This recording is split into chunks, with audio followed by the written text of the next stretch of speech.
현 한국의 대통령은 인수위 없이 정부 인사조직, 국내 정책, 그리고 외교 정책 등 하나둘씩 국정 운영을 해나가고 있다.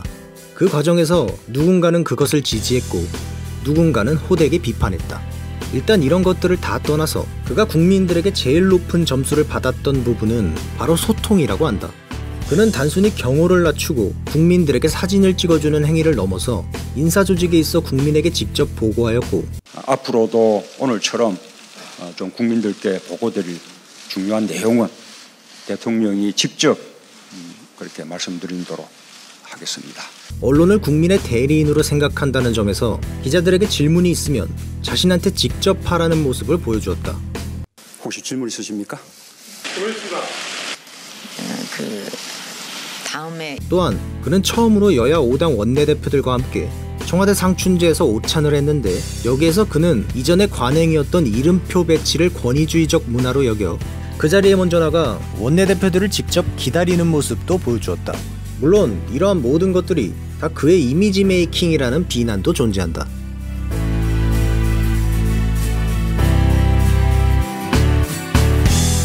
한편 그의 소통 행보는 그렇다 치더라도 그의 공약 정책에 있어서는 그의 지지자들마저도 고개를 갸우뚱하게 하며 심각하게 찬반이 나뉘는 것들도 있다. 대표적으로는 국가 단위의 중학교 일제고사와 중간기말고사 폐지, 특목자사고 폐지, 군복무기관과 여성가족부의 역할 문제 등이 있지만, 그 중에서도 가장 논란이 되는 부분은 100만 명 규모의 빚 완전 탕감 정책이다. 빚 또는 대출, 그것은 사실 자본주의에서 두 얼굴을 가지고 있는 녀석이다. 누가 당장 생활비가 없어서 삶을 제대로 살아가지를 못한다면 돈이 돌고 도는 자본주의의 특성을 이용해 그 사람에게 돈을 빌려주어 다시 그가 재기하게 해주고, 그는 기회를 얻어 경제활동을 함으로써 국가 전체 이익으로도 이어지는 인도주의적으로도 경제적인 측면에서도 꽤나 긍정적인 기능을 해주고 있는 제도이다. 하지만 사실 이 빚이라는 것은 부정적인 결과로 이어지는 것이 더 많았다. 서민들은 빚을 갚지 못해 장기 연체자가 되고 이쪽 저쪽에서 대출을 받으며 다중채무자가 되어 파산하고, 이런 고통스러운 악순환 속에서 사는 경우가 적지 않았다. 그래서 이러한 비참한 행태를 보더라도 언뜻 보면 그의 채무조정 정책은 굉장히 좋은 정책인 것처럼 보인다. 하지만 이런 정책은 단순히 민심을 얻기 위한 표퓰리즘이라는 지적을 넘어 채무자들의 도덕적 해이를 불러일으킨다는 우려가 상당히 많다. 생각해보자. 그들에게 채무를 탕감해준다는 것은 빚을 지고도 버티면 갚지 않아도 된다는 인식을 심어주게 되고, 이를 악용하는 자들도 생겨난다. 그러나 더욱더 문제가 되는 것은 먹고 싶은 거 안 먹고 사고 싶은 거 줄여가며 빚을 최대한 안 지려는 자들, 혹은 피치 못해 빚이 있지만 열심히 정직하게 빚을 갚아나가는 사람들에게는 상대적 공허함까지 안겨주게 된다는 것이다. 이는 다시 말해 개인 파산 등의 제도를 통해 빚을 성실히 갚고 있는 자들과 비교되면서 적어도 형평성의 가치가 크게 훼손되는 문제이기 때문에 가볍게 생각할 문제가 아니라는 것이다. 그래서 과거 이명박 정권 때도 박근혜 정부 때도 빚 탕감을 공약으로 내걸었지만 결국 상환 연장과 이자 감면으로 그 수위는 낮아졌었다.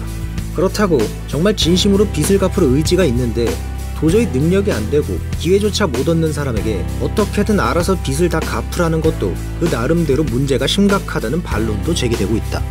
서민들이 빚을 떠안고 갚지 못하게 된 데에는 금융회사의 책임도 있고 국가의 책임도 있다는 것이다. 현재 한국의 가계부채는 공식 통계만 보더라도 1,300조 원이 넘는다. 이건 한국 경제에 엄청나게 심각한 문제고, 이것은 GDP 대비 90%를 넘는 수준이다. 그렇기에 어찌됐건 이 문제는 어떤 해법이 되었든 간에 반드시 모두가 머리를 맞대어 풀어나가야 할 문제이다.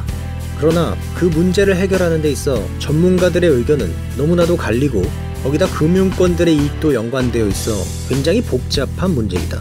현재는 대출 관련 제도로 DTI의 한계를 보완하기 위해 DSR이 신설되었으나 그마저도 효과가 뚜렷하게 보이지 않는 상황이다. 어찌됐건 DSR의 상한선을 80%로 하든 150%로 하든 현재 가계부채를 둘러싼 접근법은 정말 많은 논란이 되고 있다. 물론 아직 이에 대한 정부의 정책 목표가 나오지 않았고, 이 정책을 아직 검토 중이기 때문에 현 상황에서 빚의 완전 탕감 정책이 가능한지는 알 수가 없다. 정말 어렵고도 머리 아픈 한국 경제, 앞으로 그 국가의 지도자인 문 대통령이 이 문제를 어떻게 풀어나가게 될지 더욱 주목되는 상황이다.